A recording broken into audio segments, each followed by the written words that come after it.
Hey everybody, let's talk refrigeration.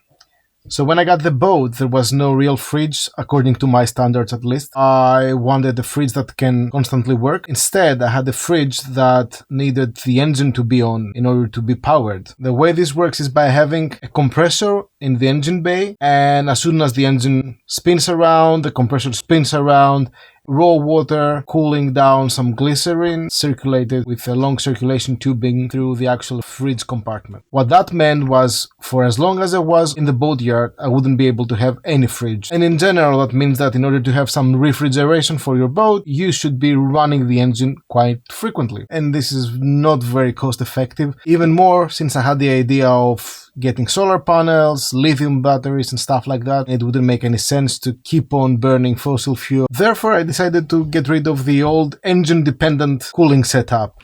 So basically I had to calculate the volume of this irregularly shaped fridge compartment by measuring all the sides and the edges and the angles of it. Finally, I estimated that my fridge compartment is around 120 liters, so I went on the internet searching for a fridge kit capable of cooling at least 120 liters of space. The fridge kit arrived 5 days later, and this is the actual unboxing of it. And I forgot to mention I had a special guest to help me with the installation of the fridge kit. My uncle Christos was here to save me from carrying all these ice bags from the local store. Well, maybe after he wakes up. This is the actual unboxing of the fridge kit. I apologize in advance for the video quality, but I didn't have the proper lighting at the time.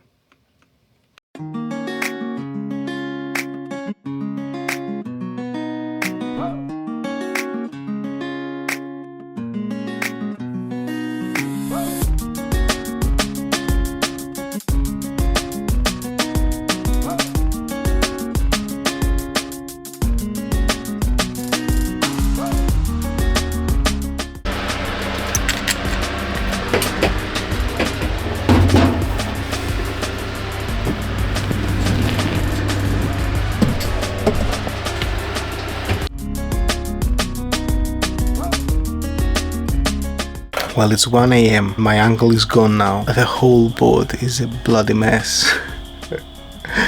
And I have this kind of weird thing that I need to do before I go to bed. Tidy up, that's the way to wind down. This is what I have to deal with.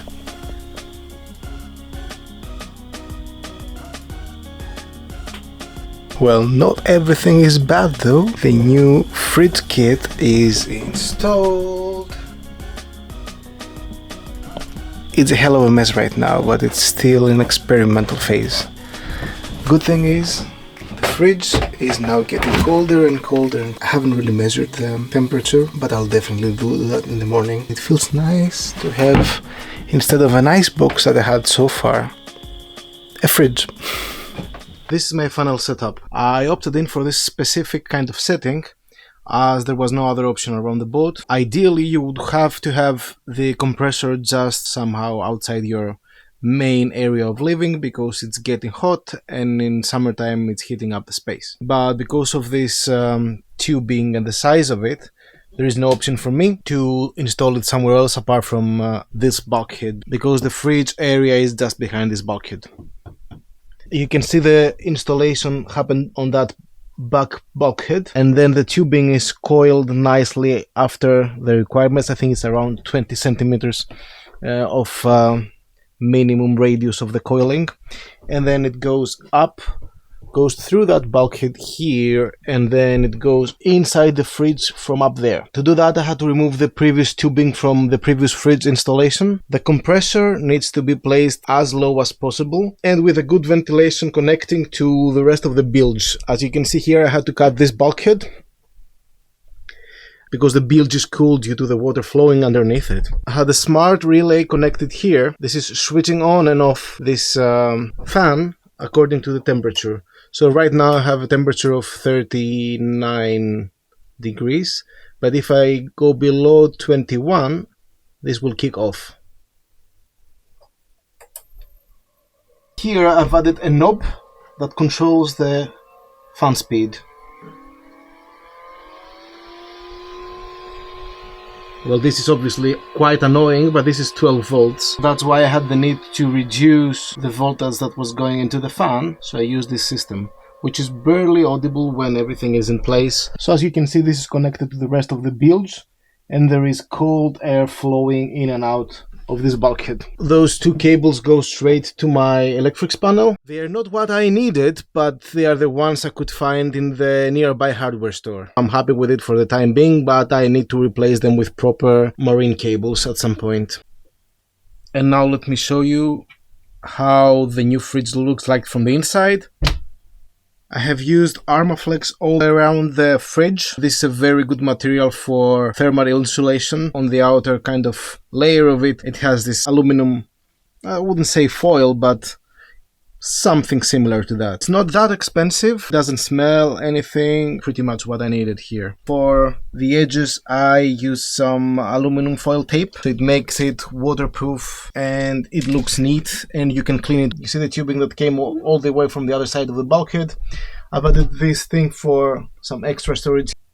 And I actually bought one mesh grill for barbecuing, and I used it as like a flat bottom because otherwise it has some kind of inclination towards the drain that is down there. Remember, this one should have been built for ice back in the day. And the temperature sensor is here. I've put that to the top because this is where the hottest part of the fridge is. Cold air tends to sink down to the bottom. This is where I put the controller for the temperature. It has 7 steps. It doesn't reflect to any kind of temperature, so you can control and experiment a little bit with it depending on the season. For summertime, probably this should go up to 7. Right now it's somewhere in the middle, like 5.5 or something. I have added a thermometer up here on the top. Is the hottest part of the fridge, so this is where I keep my vegetables. And then the lower you go is like the cheeses and stuff, and then at the lowest part is the beer and the wine, which should be pretty cold. Regarding the parts of the old compressor fridge, I decided to stow them away for the time being and possibly put them on eBay for sale at some point in the future. Well, at this point, let me clarify that I'm neither affiliated with the fridge make nor with the site that sold me the fridge. It is just what works in my specific case, and this is why I opted for this type of fridge. Basically, the most important thing is to calculate the volume of your fridge. Based on that, you can make an educated decision on which model you have to buy. If I were you, I would opt in for a bigger supported volume on the product you'd buy than your fridge, because that way you can make sure that it's going to keep your food always cool. If you're just on the margin, just opt in for the bigger model. That's my opinion, at least. That's what I did with my fridge. On a second thought, it could have been cheaper if I have installed a domestic fridge with 230 volts. That means that you need to run your inverter day and night, and even the most efficient inverters consume battery in standby mode. And this is a kit, remember, so you have to build it yourself. It's not an off-the-shelf kind of solution that you can buy it and plug it into your boat and play. You have to install it. Nevertheless, if you have any questions regarding the fridge, please get back to me in the comments. With that said, keep on chasing your dreams. One horizon at a time. Just go for it. Thanks for watching.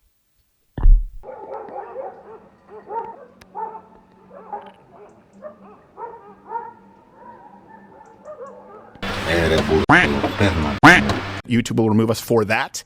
In general, that means that in order to have some refrigeration for your boat, and in general, that means